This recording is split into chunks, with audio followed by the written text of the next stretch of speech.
Halo, kali ini saya dan teman-teman saya akan membahas tentang sistem reproduksi. Yuk simak kelanjutannya.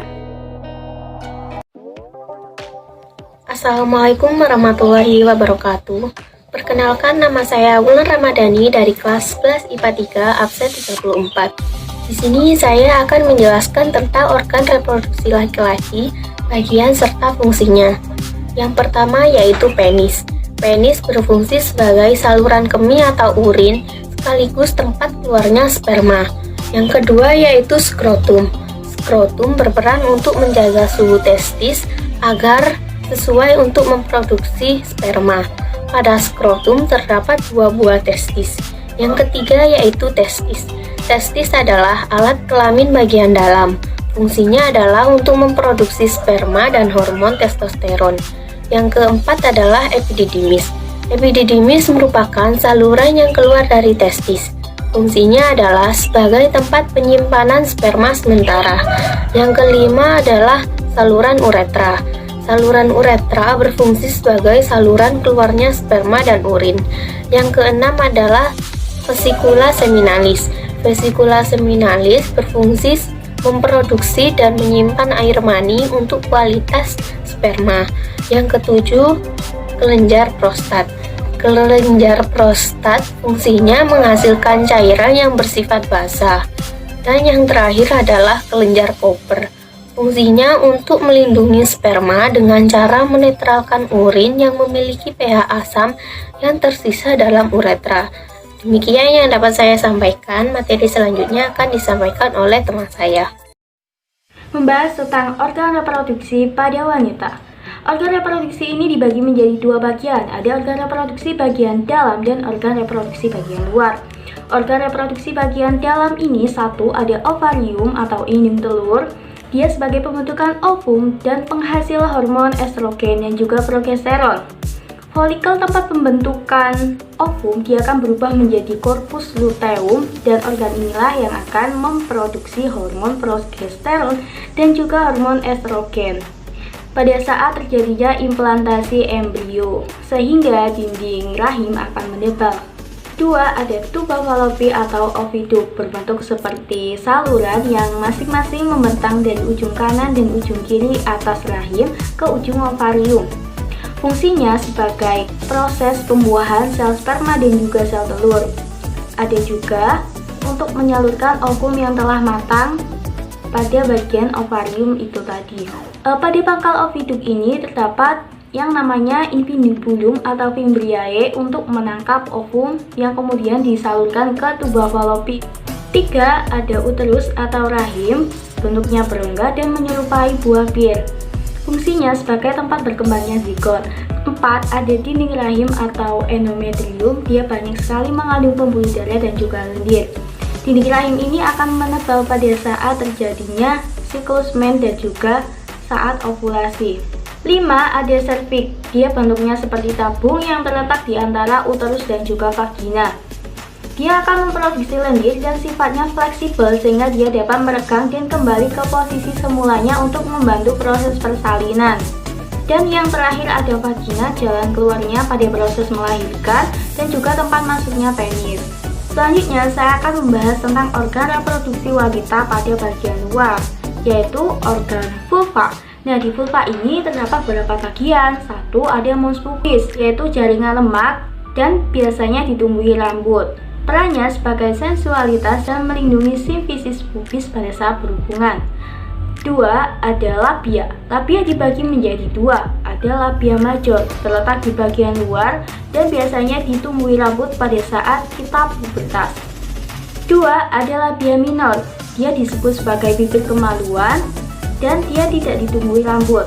Nah, di atas lapisan minor ini terdapat yang namanya klitoris berupa tonjolan kecil yang sifatnya sensitif dan ditutupi oleh lipatan kulit yang dinamakan dengan repudium.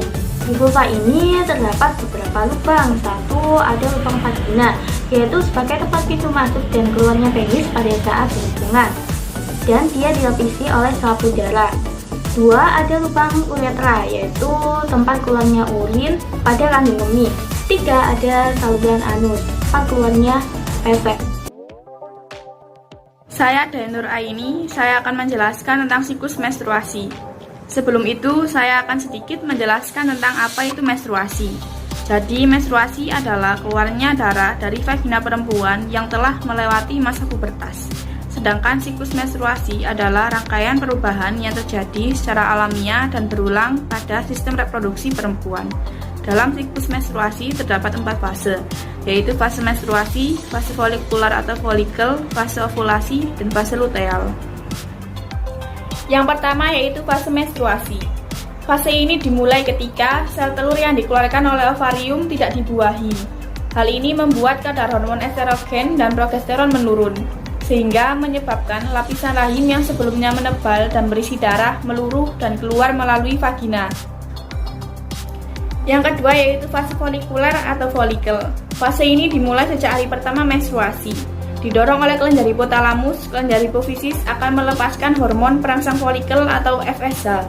Hormon ini akan menstimulasi ovarium untuk menghasilkan 5-20 folikel yang berisi sel telur.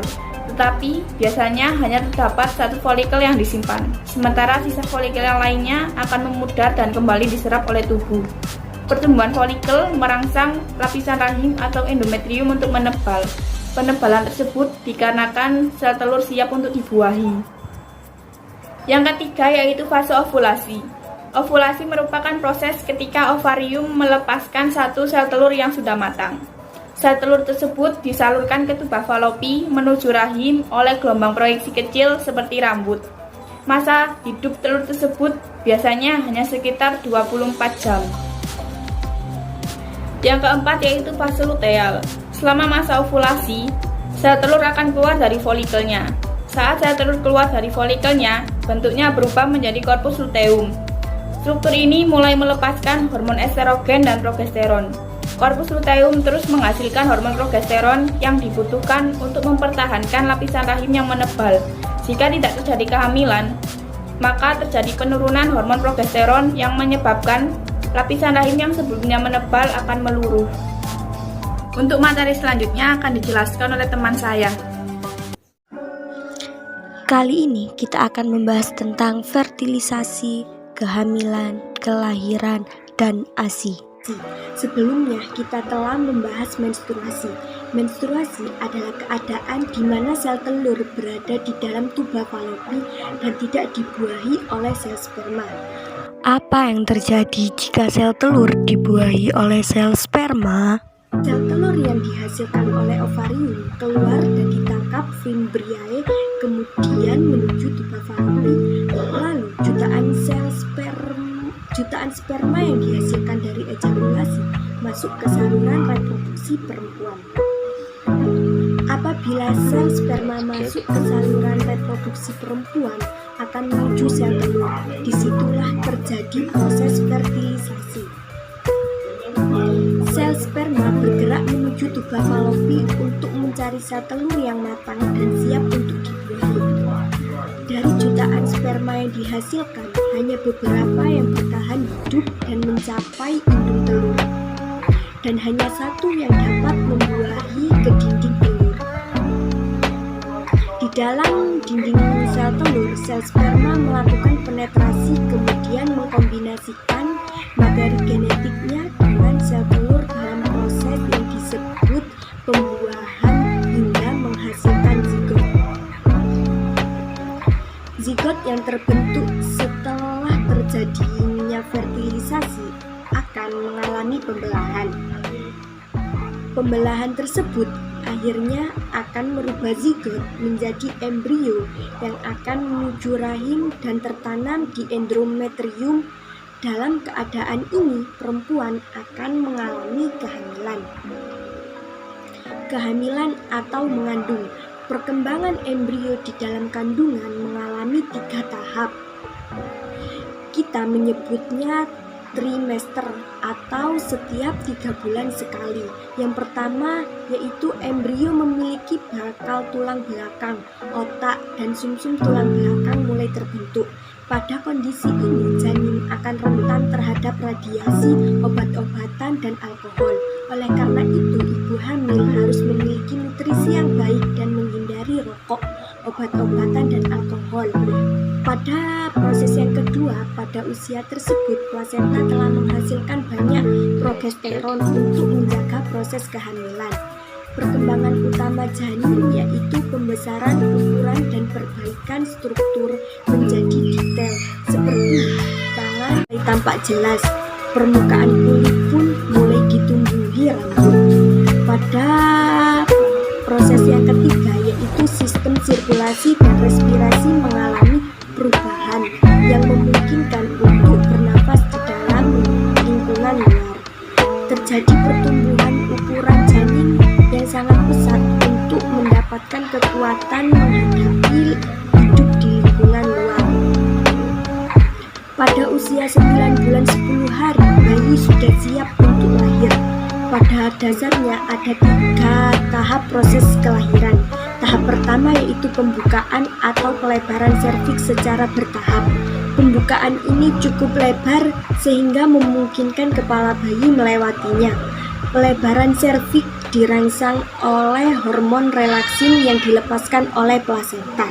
Tahap yang kedua yaitu pengeluaran bayi dari dalam uretus. Kontraksi uretus dibantu oleh kontraksi otot atmoden. Kontraksi uterus atau otot atmoden itu mendorong kepala bayi melewati serviks dan vagina yang melebar. Setelah bayi keluar, tali pusat yang menghubungkan bayi dengan plasenta diikat dan dipotong. Pada proses yang ketiga yaitu kontraksi atau uterus yang makin berkurang memisahkan plasenta dari endometrium dan menyebabkan mengeluarkan plasenta serta sisa-sisa tali pusat. Selama masa kehamilan tidak ada ASI yang disekresi. Isapan bayi untuk pertama kali pada payudara ibu merangsang dikeluarkannya ASI. Produksi ASI selanjutnya diatur oleh hormon prolaktin yang disekresi oleh hipofisis anterior, tetapi jumlah ASI yang dihasilkan berhubungan dengan kuantitas penyusuan oleh bayi. Perkenalkan, nama saya Maria Solihah dari kelas 11 MIPA 3. Di sini saya akan melanjutkan materi tentang gangguan pada sistem reproduksi. Yang pertama terdapat gangguan pada sistem reproduksi laki-laki. Terdapat jenis gangguan berupa kanker testis. Kanker testis merupakan jenis kanker yang paling umum terjadi pada laki-laki yang berusia di bawah 40 tahun. Kanker testis terjadi saat sel-sel testis membelah dengan secara tidak terkendali dan membentuk suatu tumor. Jika terdeteksi sejak awal, kanker testis bisa disembuhkan. Selanjutnya terdapat gangguan berupa epididymitis. Epididymitis yaitu peradangan pada epididymis. Nah, epididymis itu sendiri yaitu saluran berkelok-kelok yang menghubungkan testis dengan vas deferens. Epididymitis itu biasanya disebabkan oleh infeksi atau penyakit menular secara seksual yang mengakibatkan rasa nyeri dan mengalami pembengkakan pada salah satu testis. Yang kedua yaitu gangguan reproduksi pada perempuan. Terdapat gangguan yang berupa kista ovarium. Kista ovarium merupakan kantong yang berisi bahan cair atau semi padat yang tidak bersifat kanker. Kista yang membesar akan menekan organ-organ di sekitarnya dan menimbulkan rasa nyeri. Pada sebagian besar kasus, kista akan hilang dengan sendirinya dan tidak memerlukan pengobatan. Jika menimbulkan rasa nyeri, pil pengatur kelahiran juga dapat digunakan untuk menekan pertumbuhan kista atau juga bisa diambil dengan cara pembedahan. Selanjutnya juga terdapat gangguan berupa infertilitas. Infertilitas itu biasanya juga disebut dengan kemandulan. Kemandulan yaitu penyumbatan ovidum secara permanen yang mencegah ovum dibuahi. Untuk mengatasinya, ovum harus diambil dari ovarium melalui pembedahan dan dibuahi secara eksternal sebelum dikembalikan ke dalam uterus. Mungkin cukup sekian penjelasan dari saya mengenai materi gangguan pada sistem reproduksi, dan untuk materi selanjutnya akan dijelaskan oleh teman saya. Assalamualaikum warahmatullahi wabarakatuh. Nama saya Rania Karima, absen 27 dari kelas 11 MIPA 3. Saya di sini akan melanjutkan presentasi tentang KB. KB atau keluarga berencana adalah gerakan untuk membentuk keluarga yang sehat dan sejahtera dengan membatasi kelahiran. Maksudnya adalah perencanaan jumlah anggota keluarga dengan pembatasan yang dapat dilakukan dengan penggunaan alat-alat kontrasepsi atau penanggulangan kelahiran. Tujuan dari KB yaitu 1. Untuk meningkatkan jumlah penduduk untuk menggunakan alat kontrasepsi. 2. Menurunnya jumlah angka kelahiran bayi. 3. Meningkatkan kesehatan keluarga berencana dengan cara penjarangan kelahiran. Metode kontrasepsi yaitu 1. Metode penghalang menggunakan alat-alat kontrasepsi seperti kondom, femidom, dan diafragma atau cervical cup. 2. Metode hormonal adalah proses penunda ovulasi dan kehamilan dengan menggunakan hormon sebagai patokannya. Metode ini populer dikenal dengan metode suntik, pil penunda kehamilan, dan lain-lain. 3. Metode pencegahan implantasi dilakukan dengan cara memblokade implantasi. Contoh alat yang bisa digunakan antara lain IUD atau intrauterine device atau AKDR atau alat kontrasepsi dalam rahim. Kedua alat tersebut bisa mencegah sel telur yang telah dibuahi menempel pada dinding rahim. 4. Metode alami adalah sistem kalender, yaitu upaya mencegah kehamilan dengan cara tidak melakukan hubungan kelamin pada masa subur, yaitu 3-4 hari sebelum dan setelah 1 hari setelah ovulasi. 5. Metode sterilisasi meliputi 1. Vasektomi, 2. Tubektomi. Vasektomi adalah pembedahan untuk memotong atau mengikat saluran sperma. Tubektomi adalah cara pembedahan untuk memotong atau mengikat saluran telur atau oviduk sehingga ovum tidak dapat mencapai uterus dan bertemu sperma. Nah, itulah materi yang dapat kita sampaikan. Wassalamualaikum warahmatullahi wabarakatuh.